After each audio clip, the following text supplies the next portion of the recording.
ves, lo escuchas. Son ya las 9:20 de la mañana. Quiero darle la bienvenida a este espacio al doctor Gabriel Hidalgo. Él es docente del Instituto de Altos Estudios Nacionales, el IAN, además, pues, autor de más de una decena de libros sobre política y derecho. Gracias por estar con nosotros. Bienvenido. Lo veo, pero no lo escucho, doctor.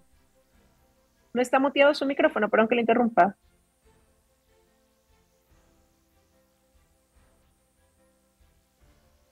Hola.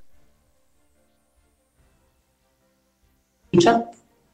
Ahí lo escucho perfecto. Ahí se me escucha ya. Entonces, sí, ahora sí. Perfecto, déjenme. Ya, perdón, ya. Estamos. No se preocupen. Más bien, gracias por estar con nosotros esta mañana para el análisis. Quisiera, en base a su experiencia, arrancar con su percepción de cómo está iniciando esta campaña electoral. Tenemos pocos días. Oficialmente, pues, todo esto ha empezado el domingo, 5 de enero, y de ahí una serie de actos que ya los iremos analizando. Pero de manera general, ¿cómo usted cree que se proyecta esta campaña? Bueno, las campañas políticas en Ecuador son impredecibles según la interpretación que podemos hacer de los electores, y yo diría son bastante predecibles según lo que se puede mirar del comportamiento de los actores políticos que participan. Ya. Vamos a ver, son impredecibles porque hay un 70% de electores indecisos hasta una semana antes de las elecciones, de celebrar las elecciones, con lo cual todas las proyecciones se hacen a partir del 30% de los decididos. Por eso es que las encuestas se equivocan. No se equivocan de mala fe. A ver, vamos a ver, hay encuestas falsas, falsificadas, hay encuestas de firmas que aparecen a última hora. No, yo me refiero a las encuestas y a los encuestadores serios. Yo me refiero. Ya, entonces pueden equivocarse porque parten de una base del 30% de electores. Entonces esto puede cambiar porque no marca una tendencia el 30% de los electores, sino cuando empieza a caer el 70%, y eso sucede la última semana de las elecciones, las últimas 2 semanas, incluso los últimos días. Hay mucha gente que se decide durante el silencio electoral. Pero mucha gente también se deja llevar quizás de lo que dicen las encuestas. Hoy en día, pues este tema se concentra en 2 candidatos. Pareceríamos estar repitiendo la elección pasada, ¿no? El actual presidente, candidato también, Daniel Noboa, y Luisa González por la Revolución Ciudadana, seguidos de un tercer candidato, pero con un gran margen de diferencia por ahora. Lo que a muchos hace pensar que sería imposible que en este proceso electoral surja una tercera vía. Ya, esa es una buena pregunta porque nos permite nos permite cuestionarnos sobre el funcionamiento de las elecciones en el pasado. Al menos desde el retorno democrático esto no ha sucedido nunca. Nunca ha sucedido que 2 candidatos concentran la mayor cantidad de preferencias electorales según los estudios de opinión y después del segundo la nada. Eso no ha pasado nunca. ¿Cuándo sí pasó algo parecido? Fue en el 2013 cuando contendían el entonces presidente Rafael Correa y su principal adversario de cara a la presidencia, que era Guillermo Lasso, ¿no? Pero los resultados sacaban una distancia alrededor de 40 puntos entre el entonces presidente Correa y Guillermo Lasso, ¿no? Entonces Lasso obtuvo más o menos el 20% y Correa el 57%, pero son condiciones completamente distintas porque el correísmo tenía todo el aparataje institucional, burocrático para hacer una campaña gigantesca, enorme, multimillonaria, y no era lo que estaba sucediendo actualmente, que es la fuerza política mejor organizada o más organizada del país, que es la Revolución Ciudadana frente al partido de gobierno. Entonces ambos, según los estudios de opinión, tienen más o menos, o el candidato de gobierno, ¿no? Más o menos tienen estas 2 fuerzas políticas el 30%, con lo cual ese 60%, ese empate, es absolutamente inédito, es una anomalía. Y después, ese 60% es incomparable con la tercera vía, con lo cual yo diría que esto está por verse. Esto está por verse y se va a resolver durante la campaña, especialmente porque partimos de que estas proyecciones se realizan desde el 30% de los decididos. Hay un 70% de indecisos. Y esos indecisos van a modificar el funcionamiento de, digamos, las posibilidades electorales cuando se acerque la fecha de las elecciones. Ahora, y no necesariamente queriendo decir que esto le marque como una tercera vía al candidato que hoy quizás puntúa como tercero dentro de la preferencia de ese 30% del electorado que ya parece estar decidido por quién va a votar. Pudiera ser cualquiera de la lista, según cómo despunte en esta campaña. Sí. Las elecciones en Ecuador siempre, las elecciones presidenciales en Ecuador siempre se han escalonado. Es decir, el primero obtiene más o menos el 35%, el segundo obtiene más o menos el 25%, el tercero obtiene más o menos el 15%, el cuarto obtiene más o menos el 10%, el quinto más o menos el 5%. Insisto, esto no ocurrió en el 2013, Correa obtuvo más o menos el 60%, obtuvo el 57%, Lazo obtuvo más o menos el 20%, obtuvo el 22%, y el tercero era Lucio Gutiérrez con el 7%. Pero el cuarto fue Mauricio Rodas con el 4%. Entonces, eso fue una anomalía, ¿no? Pero las elecciones en Ecuador, las elecciones presidenciales se escalonan. Si el primero tiene más o menos algo, el segundo otro valor y el tercero así, formando unas graditas. Resulta que ahora los estudios de opinión dicen hay solamente 2 escalones y los demás forman parte de un llano que no llega o que bordea más o menos el 1%. Eso no, digamos, no hay referencia en la historia de que haya sucedido algo como eso, ni tampoco hay modificación institucional o comportamiento en la cultura político-electoral de la población para decir esto puede cambiar. No, yo pienso que no va a cambiar, pienso que va a haber el mismo escalonamiento, pienso que va a haber una tercera opción, una cuarta opción, y esto es importante identificar porque es como más o menos se va a componer el legislativo, porque el legislativo, y este es otro elemento que es muy importante de conversar, que lo explica la ciencia política, el legislativo no se compone por los esfuerzos individuales de los legisladores, sino por la presidencialización de las elecciones legislativas. Es decir, los presidenciales arrastran un grupo de legisladores que ocupan escaños legislativos y así se conforman las principales bancadas legislativas. O sea que esta proyección, por ejemplo, que hace Comunicaliza de que la mayor presencia de legisladores en la próxima asamblea la tendrá la Revolución Ciudadana, ¿también puede cambiar? Sí, yo pienso que va a cambiar, no porque Comunicaliza ni ninguna empresa de estudios de opinión esté forzando o mintiendo, no. Es que su base de evaluación es un 30% de decididos. Luego, yo leí el estudio de Comunicaliza y Comunicaliza dice que son 36 y 26% de electores indecisos. No, eso no,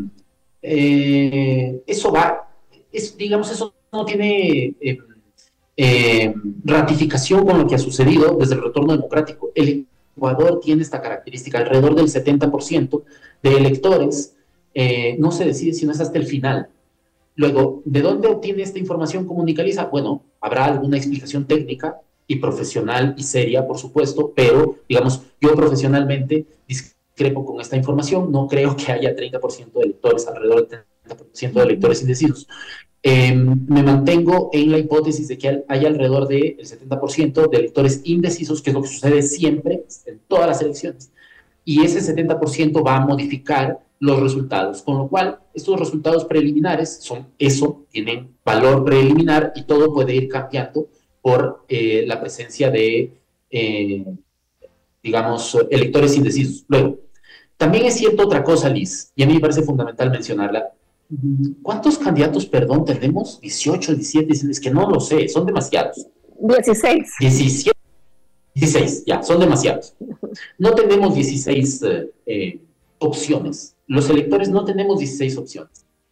La literatura en el mundo dice que son 3 opciones. 3. Mi candidato preferido, mi segunda opción y anular el voto. Entonces, con esas 3 opciones, yo digo, bueno, a mí me gustaría fulana, me gustaría, pero tal vez no va a ganar. Como no va a ganar, voy por mi segunda opción. O sea, eso es lo que está pasando con estos estudios de opinión que dicen que hay solamente 2 opciones, ¿no? Lo que se está concertando en la opinión pública es que como hay solamente 2 opciones, entonces mi primera opción, si no es ninguna de ambas, no va a ser un voto perdido, con lo cual estratégicamente me conviene votar por alguno de los que va a ganar. La gente dice, esto dice la literatura en el mundo. Uh-huh. La gente cuando su candidato no va a ganar, escoge otro. Si mi candidato es posible que gane según los estudios de opinión, me ratifico, pero si no va a ganar, cambio. Si no me gusta, Si no me gusta mi segunda opción, anulo. O me abstengo, anulo. Entonces, hay solamente 3 opciones según la literatura en el mundo entero. No son 16 opciones. Nosotros no tenemos 16 opciones, tenemos 3. Y esas 3 son las que acabo de decir. Con lo cual, si se mantiene esta idea de que, digamos, ratificando su hipótesis de que los estudios de opinión modifican las preferencias electorales, si esto se mantiene, es posible que haya un abultamiento entre los 2 primeros candidatos, pero difícilmente no se produce el escalonamiento que digo. Es posible que se abulten las preferencias en los primeros puestos, pero no creo que suceda lo que ya ha sucedido antes históricamente en las elecciones desde el retorno democrático, que las elecciones no se escalonen, se van a escalonar. Pero ¿sabe qué, doctor? Es que las encuestas, lo que dicen las encuestas, llega como que a ser bastante influenciable, ¿no? Porque lo que uno termina escuchando es, ¿para qué voy a desperdiciar mi voto? Aunque me guste tal candidato, mejor no desperdicio el voto, y todo termina pareciendo que queda una polarización del correísmo o el anticorreísmo, y así. O sea, eso termina siendo la definición en el último tiempo, ¿no? De elecciones en el país. Digamos, es la naturaleza del voto estratégico, ¿no? Nos gusta un candidato, ese candidato o candidata tiene alguna posibilidad de obtener un número de votos, pero no los obtiene porque al final sus potenciales electores, su público electoral, se decanta por otro candidato porque no le gusta ganar, no le gusta perder, perdón. Así funcionan las elecciones en el mundo.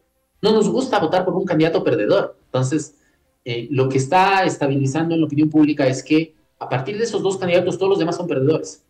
Todos los demás son perdedores. Cosa que tendrá que verse con el desplome del voto indeciso. Pero también es cierto que... Sí. Perdón que le interrumpa, le voy a decir, ese voto indeciso pudiera ya marcar, o más bien ya definirse luego del debate. Ese va a ser un momento clave. El debate es un producto de comunicación cuyos principales espectadores son la clase media informada. Es decir, solamente una parte del electorado. No es todo el electorado. Yo discrepo con los colegas, con las colegas que han manifestado desde los medios de comunicación, desde el análisis político, desde el análisis electoral, que el debate puede modificar las preferencias. Es bien complicado. Un debate no, es un producto de comunicación muy difícil de digerir, muy formal, muy extenso. No, yo no creo. Ajá. Lo que sí puede provocar modificaciones en el comportamiento de los electores es el postdebate, es decir, las pequeñas píldoras que crean las campañas para poder comunicarse con su electorado y tratar de ampliar su electorado. Pero el debate como producto de comunicación que se transmite en ese día de la semana, que es a las 9 de la noche, que no sé qué, no, ese lo ve solamente una fracción del electorado, y es una fracción del electorado que tiene ciertos privilegios. Es decir, que al siguiente día puede llegar un poquito más tarde al trabajo, o que tiene acceso al internet para verlo en un dispositivo tecnológico, o que tiene acceso digamos, a ciertas comodidades. Eso no es el electorado nacional. El electorado nacional tiene otro tipo de prioridades.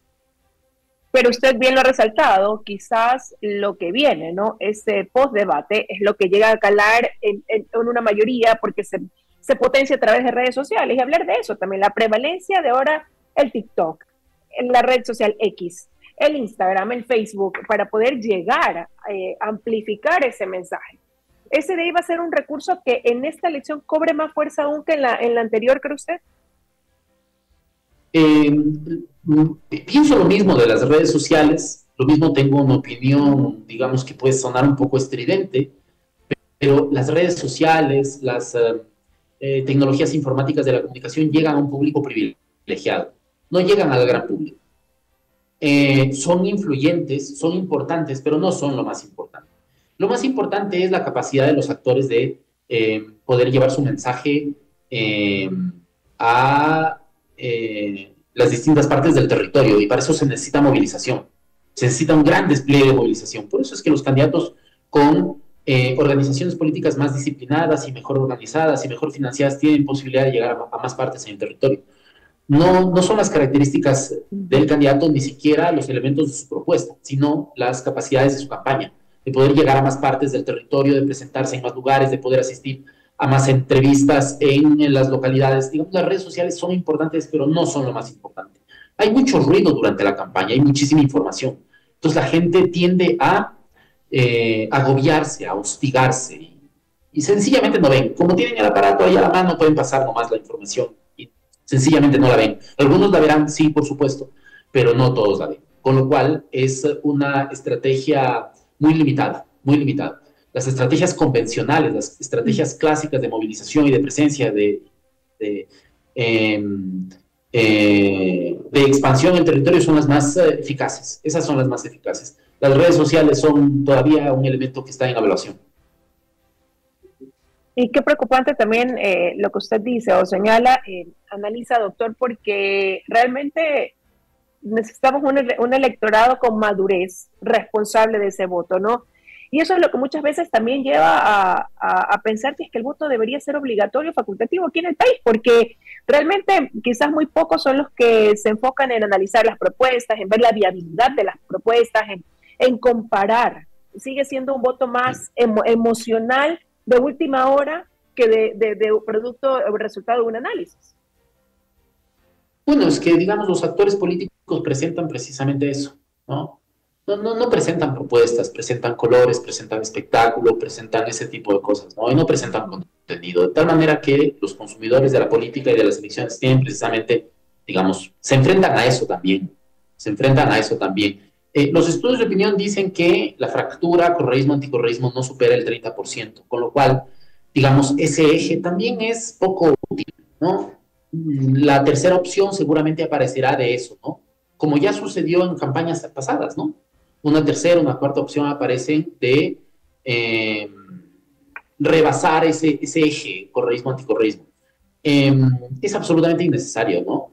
Entonces, me parece que si, por ejemplo, esto es así, entonces está claro que estamos enfrentándonos a un público que está decepcionado con la política convencional. Constantemente en el Ecuador el electorado se decepciona de la política convencional porque es precisamente esto, ¿no? Acusaciones sin fundamento, insultos, agresiones, persecuciones, amenazas de venganzas. Una opción política ya dijo que tras recuperar el poder va a recuperar el dominio de la justicia y todos saldrán libres y no sé qué. O sea, ese tipo de cosas a la gente no le gusta. Porque los políticos son eso, ¿no? Son actores que buscan reivindicar sus agendas personales y entonces los electores no tienen opciones, ¿no? Entonces, por ejemplo, esto, ¿no? Este eje, los estudios de opinión dicen eso, este eje, ¿no? Correísmo, anticorreísmo, está situado entre el 30%, es súper pequeñito, y los políticos siguen insistiendo en que el eje correísmo, anticorreísmo les va a permitir acceso a nuevos públicos. No les permite acceso a nuevos públicos, les permite situarse en uno, pero no avanzar más allá de lo, digamos, de lo que hay, de lo que está expectando, de los actores, digamos, de los electores que están expectando y que esperan una alternativa a sus problemas, o una solución a sus problemas. Entonces eso quiere decir, doctor, que hoy es muy prematuro para anticipar que hay un escenario definido, que todo está dicho dentro de esta campaña de cara a las elecciones del 9 de febrero. Sí, y esto sucede siempre en todas las elecciones de todo nivel, sean presidenciales, legislativas, subnacionales, digamos, municipales o provinciales. Siempre pasa lo mismo porque hay un altísimo nivel de indecisión, por un lado. Por otro lado, el trabajo de este falso consenso, ¿no? Tratar de decir que solamente hay dos opciones, ¿no? No hay solamente las dos opciones, eso no es cierto. Eso no es cierto. Que esto hacen las encuestadoras para manipular, eso también es falso. Las encuestadoras proyectan las serias, las inscritas, las formales, las que muestran sus fichas técnicas, las que muestran la cara, las que tienen representantes. No estoy diciendo que está mintiendo, pero se está creando, digamos, la política utiliza esta información para crear la idea de un falso consenso, de que hay solamente dos opciones. Y no hay solamente dos opciones. Las elecciones demostrarán, digamos, los resultados en las elecciones demostrarán que hay más opciones y que esas opciones también van a condicionar la composición del legislativo. Sí, coincido, no hay forma de poder saber en este momento que hay preferidos, pero sí hay forma de poder anticipar que hay estructuras administrativas, burocráticas, institucionales que tienen mayores posibilidades de organizar una campaña. Entonces, en eso es innegable que el presidente Noboa podría puntear porque tiene la administración del Estado. O sea, con la administración del Estado tiene muchísimo hecho. No estoy diciendo que va a utilizar el aparato burocrático institucional para hacerse campaña, pero con eso ya tiene bastante. Tiene una gran autoridad pública por el hecho de ejercer el poder. También el correísmo, es claro que es una organización que tiene extensión en todo el territorio y que está perfectamente bien financiada y motivada para llevar una campaña. Digamos, los recursos no sabemos de dónde salen, no sabemos de dónde sale tanta plata para financiar, pero es un reconocimiento que hay que hacer. Y también hay que hacer el reconocimiento de que los otros candidatos están todavía tratando de estabilizarse, de buscar un nicho, de tener extensión del territorio, en fin.